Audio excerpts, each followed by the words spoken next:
Alright guys, so today we are going to be taking a look at Gundam Exia Repair 2. So recently a lot of Double O kits has been getting restocked or reprint actually.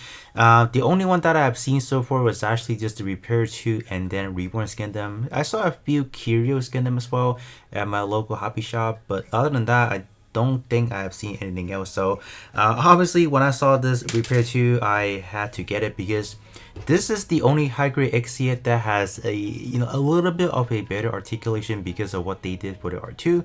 When we do compare this one to, let's say, the Avalanche Exia or the original base Exia, like the actual first high grade for the Gundam Double series, it has a lesser articulation than what this one has, which we'll go over obviously when we are talking about the articulation section. But overall, this is a 2007 kit in terms of the base kit itself, and then in 2009 they give it the Repair 2 parts itself. So a lot of the armors that you guys have seen are from the Repair 2 itself. We also do have access to the original Exia part as well. You can actually build that version as well, and then this one will have a better articulation. The only thing you don't have access to is actually the GN cable that runs down from the armor right here all the way down to this section.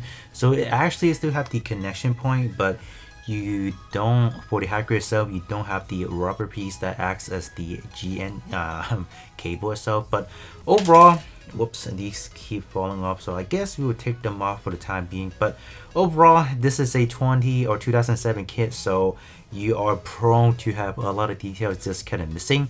Start up on head, you guys can see obviously I did not add in the eye stickers, but as far as the yellows that are next to the face itself is gone.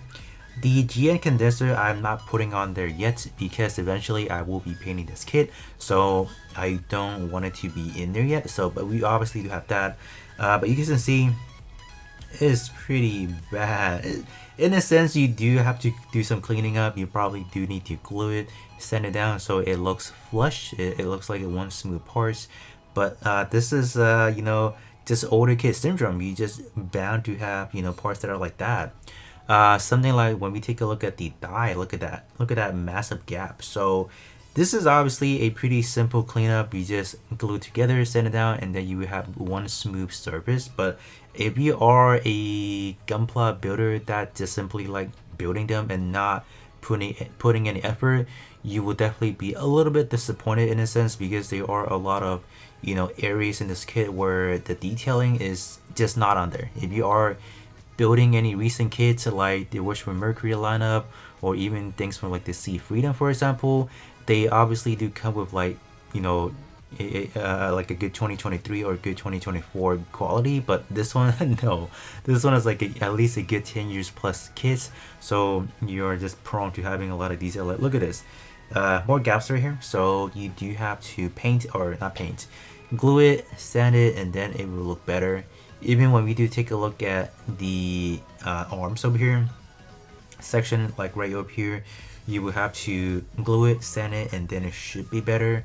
Articulation, now let's actually get into that. So starting with the head, you can still rotate effortlessly, not even a problem. While we actually took out one of the antennas, but rotation wise is really good. Up and down, pretty standard stuff. Looking at the arms can actually just go forward and back as follow. Not that much, coming off the fact that this is a close combat oriented unit.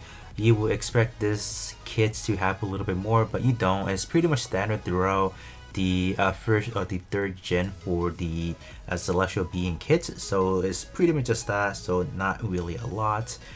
Swinging forward or upward is just only this much, so you wouldn't expect a whole lot of dynamic poses from this kit actually. And you can rotate as follows, and then bend is only a good 90 degrees unfortunately. And then down at the fist itself, you do have a swivel, so you are going to hit this piece right here, so you do have to kind of be careful when you are rotating it. But other than that, you do have your full range of movement on the hand itself. Looking at the torso, you can rotate 360 degrees effortlessly. It is held together with a peg and then a polycap, so it is pretty sturdy. But if you are looking for any ab crunch, for example, side to side movement, you don't have any of that. You don't really get those articulation until you get down to like season 2 kits. So your 4th gen celestial being kit, at that point in time, they do have better articulation. But as for your 3rd gen, you don't really have any, so that's kind of unfortunate. But torso wise, you do have this section that kind of moves around that facilitate us just the actual arm movement itself. So we do have that if you're talking about articulation. And then this right here, this actually moved the antenna. Might just pop up, so it is a little bit loose in a way, so you do have to be careful because they are pretty much easily, you can break them fairly easy, right? And then looking at the waist, the front skirt can move up, and then mine is already separated because when I was building it, it was not a really solid connection. So by the time I put on the front skirt, attached this centerpiece, it was already coming up. So but naturally coming in, it would be connected together. And then back skirt is just one solid piece, no movement whatsoever. But in terms of the actual legs movement itself, you do have kind of like a I'm not really the best at explaining how the connection kind of works, but essentially it's one single rod that has like a ball joint itself, and then it's connected into a centerpiece right here that allow you to have movement besides this itself. So you can kind of have it move like this, kind of rocking back and forth or left and right in a way. So you can kind of technically get a more dynamic poses in a way. But what's interesting about the R2 version, it has this. So naturally it would have been this piece right here, so the whole legs connecting to this ball joint and kind of acts as one piece itself. But with this one, they actually facilitate to have a separate connector, so how your modern hybrid would be, and then connect to here. So this is why getting the R2 is actually a lot more better if you are going with the hybrid route, because this one actually gives you a little bit more, it seems you're getting more range of movement, so it does actually helps when posing wise, so that's actually pretty neat. But as far as how far you can go, this is how much you can go, because this is not your modern hybrid, not in terms of how the connection piece work, you just don't have that much. Forward, you do have a lot actually, that's pretty nice. Bend on the legs are actually pretty neat as well. You do have this much of movement, so that's actually pretty good for a 2007 kit.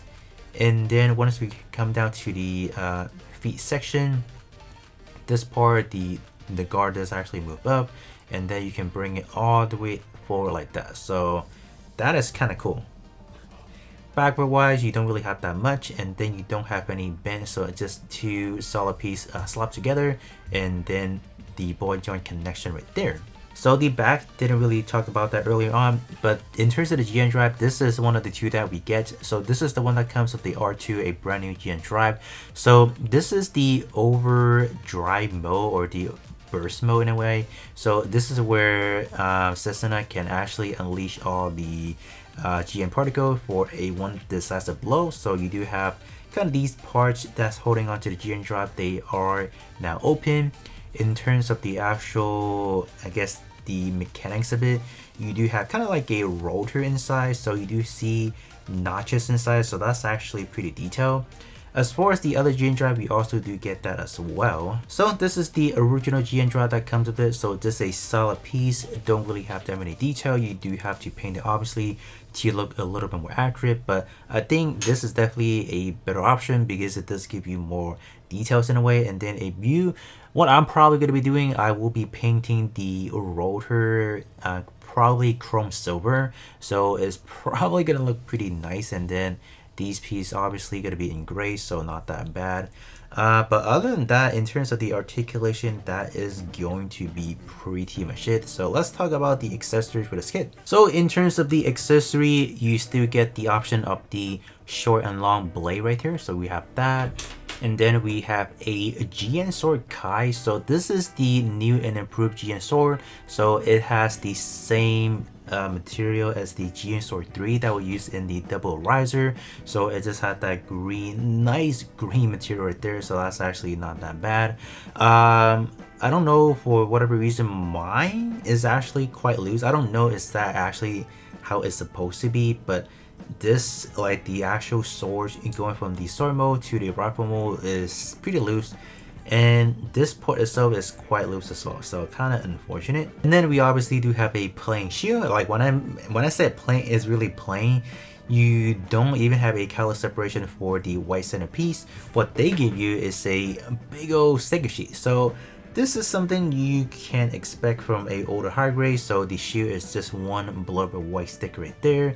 The others are for the condensers, like the GN condensers, which I will be painting them with chrome instead of using the black stickers. The eyes, and then you have some red for the torso, not the torso, the waist.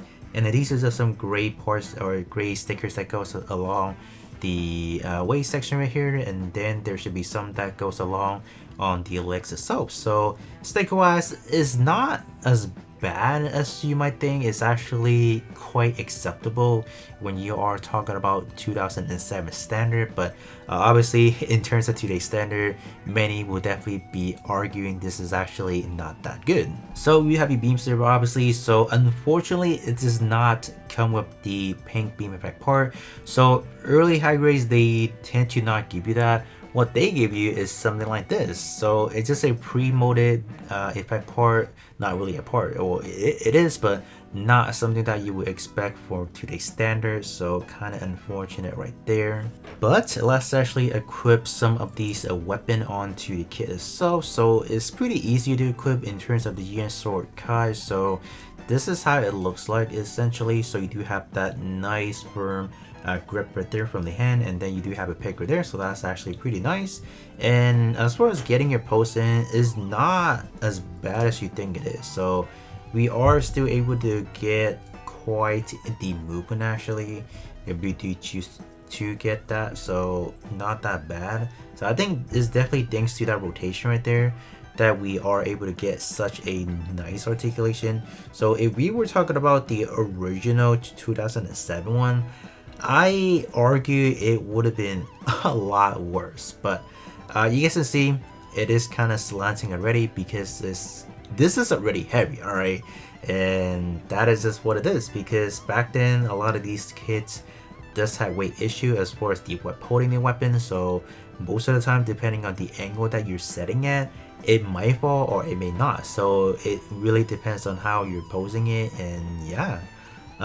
But in terms of the other stuff, like the long and short blade, the GN Sword, they don't really have any place for them to hold on to. Like for these, for example, you will have to swap out the holders right there for the beam saber, because what they did for the Repair 2, they swap out a lot of places where you're putting weapons, like these area. These used to be where you're putting the beam saber, but they went ahead and added more thrusters.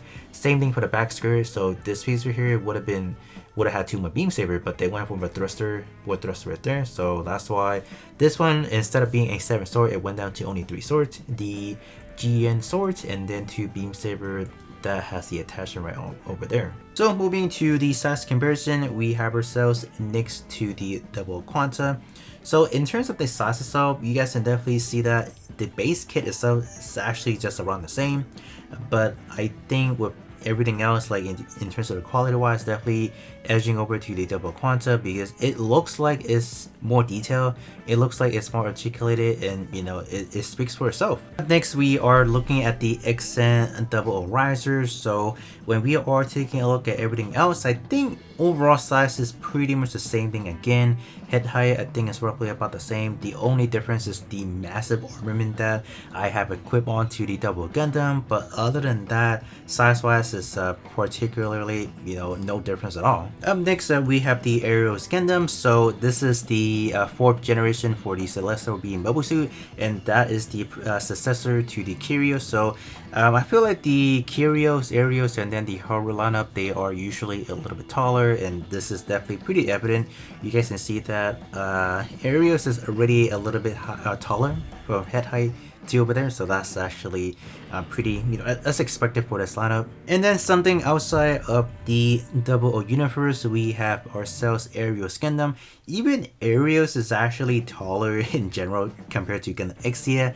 That is actually a shocker to me, but I think in terms of Arios, proportional wise, it doesn't look that tall because it is a kid that is seemingly pretty wide itself. Like, we have some pretty chunky legs, like the proportional wise it doesn't seem that tall, but when we are comparing that to the Gundam Exia, it's pretty clear that it's slightly taller as well.